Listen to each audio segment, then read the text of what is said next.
Cinquième journée de Ligue des Champions et le match tant attendu entre le Bayern et le PSG n'a pas donné de surprise parce que dans la précédente vidéo que j'ai fait juste avant le match, je disais très bien que le Bayern était supérieur à ce PSG-là, que ce Bayern-là était favori et que ce Bayern-là allait logiquement s'imposer face à un PSG qui, en Ligue des Champions, ne propose rien, face à un PSG qui, en Ligue des Champions, est une équipe qui semble sans solution, peu importe l'équipe à laquelle elle fait face. Tout de suite, on va évacuer toute polémique.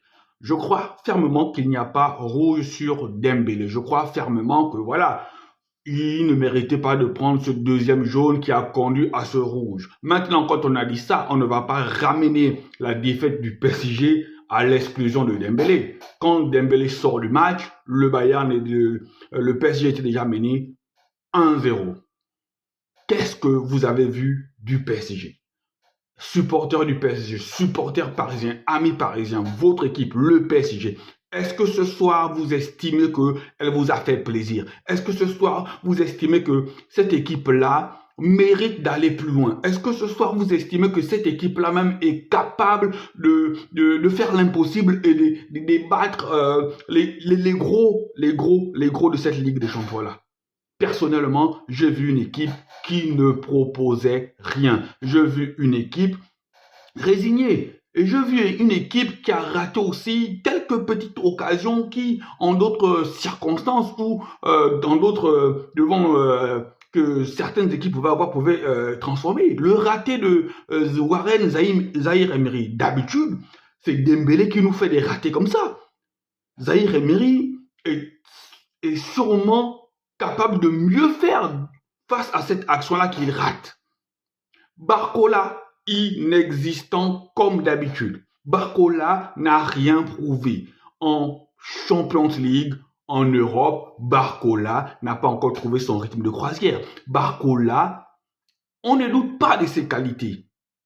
On espère qu'il devienne demain ce grand joueur-là qu'on attend, ce joueur-là capable de porter ce PSG-là. Mais en l'état actuel, après 5 matchs de Ligue des Champions, même contre les équipes contre Riron, on n'a pas vu, même contre les équipes contre Riron, le PSV Eindhoven, on n'a pas vu un Barcola transcendant. Et ce soir encore, on a vu un Barcola transparent. Peut-être qu'il a été le seul à essayer de faire quelque chose, mais il a été, comme toute l'équipe, inefficace. Son alter ego, Dembélé, c'était la même chose. Je pense que la plus grosse erreur du PSG, c'est d'avoir voulu jouer sans neuf. Dès le début, c'est de ne pas avoir pris un neuf comme peut-être Osimhen quand il était sur le marché. Il n'a pas pris un neuf du calibre de Harry Kane quand il était encore à Tottenham pour partir. C'était ça la plus grosse erreur. Donc cette équipe-là, Safonov, j'ai bien aimé Safonov, même si il a fait une sortie un peu hasardeuse, mais c'était un cafouillard, il y a plusieurs personnes. Mais personnellement, j'ai bien aimé Safonov parce que il a fait un peu quelques arrêts importants, quelques arrêts que j'estime que si à la place on avait Donnarumma dans les buts, eh bien le match aurait pu se terminer sur un score de 2 ou 3-0. Et puis j'ai aussi bien aimé le petit João Mendes, parce que João Mendes, c'est un véritable bijou, c'est une bouffée d'oxygène en milieu de terrain. Voilà, même si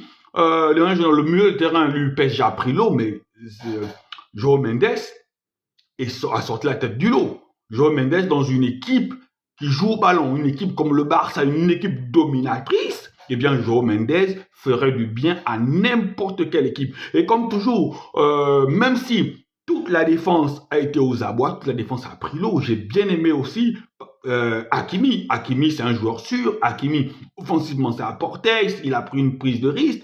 Mais dans l'ensemble, ce PSG-là nous a laissé sur notre faim. Ce PSG-là ne nous donne pas des motifs de satisfaction ou des motifs d'espérer qu'elle peut renverser la tendance. Donc, 5e journée, il reste au PSG, il reste 3 journées, donc 3 x 3, 9, ils ont 4 points. Donc, logiquement, le PSG peut accrocher, je pense, 13 points. 13 points. Maintenant, si on estime qu'ils ne battent pas Manchester City, le PSG peut potentiellement finir avec 10 points et terminer dans les 9 de 9 à la 24e part. Mais pour le top 8 européen, ça, je peux déjà vous garantir que le PSG ne finira pas dans le top 8 européen. S'ils ne battent pas, de toute façon, s'ils ne battent pas Manchester City, on va revenir sur le cas de Manchester City dans une autre vidéo parce que ce qui s'est passé aussi, c'est hallucinant sur Manchester City. Donc, s'ils ne battent pas Manchester City, on peut déjà dire adieu à la qualification dans le top 8. Et si le PSG ne se qualifie pas en tant que dans les 8 meilleures équipes, ça va être un déclassement pour le PSG. Un véritable déclassement. Actuellement, le PSG ressemble à une équipe lambda de Ligue des Champions. Le PSG, le budget qu'ils ont, ne reflète pas l'effectif qu'ils ont. L'effectif, c'est bien pour la Ligue 1, mais pour la Champions League, les gars, je suis désolé, même si c'était dit qu'on n'allait plus avoir le bling-bling, mais on a besoin quelquefois de bling-bling pour faire douter les adversaires en face. Cette équipe du PSG-là ne fait douter personne et ne fait peur à personne. N'eût été la maladresse des attaquants du Bayern, on se ressort de là avec une valise. Coman, il a fait tout ce qu'il a voulu faire à cette défense-là. C'est comme si à chaque fois que Coman croise au PSG, eh bien, il devient Lionel Messi. Mais Coman, Kingsley, a fait tout ce qu'il a voulu à cette équipe-là. C'est juste que lui aussi, on sait que sa finition laisse à désirer. Il a été maladroit. Musiala, très beau match de Musiala aussi. Poteau, les arrêts. Là aussi, la finition était mal. Harry Kane, comme toujours, il a fait du Harry Kane. Il a libéré les espaces pour ses coéquipiers. Il a pesé sur la défense. Voilà, il n'a pas été très... Il n'a pas suivi beaucoup de situations. Donc, 1-0, ce PSG-là s'en sort bien, parce qu'aussi le goal average va certainement compter. Donc, ce PSG-là s'en sort bien, mais sincèrement, il n'y a pas motif de satisfaction. Il n'y a vraiment pas motif de satisfaction. Cette équipe-là ne remportera pas la Ligue des Champions. Et ce n'est pas un scoop, et tous les supporters du PSG le savent. Allez, ciao, ciao.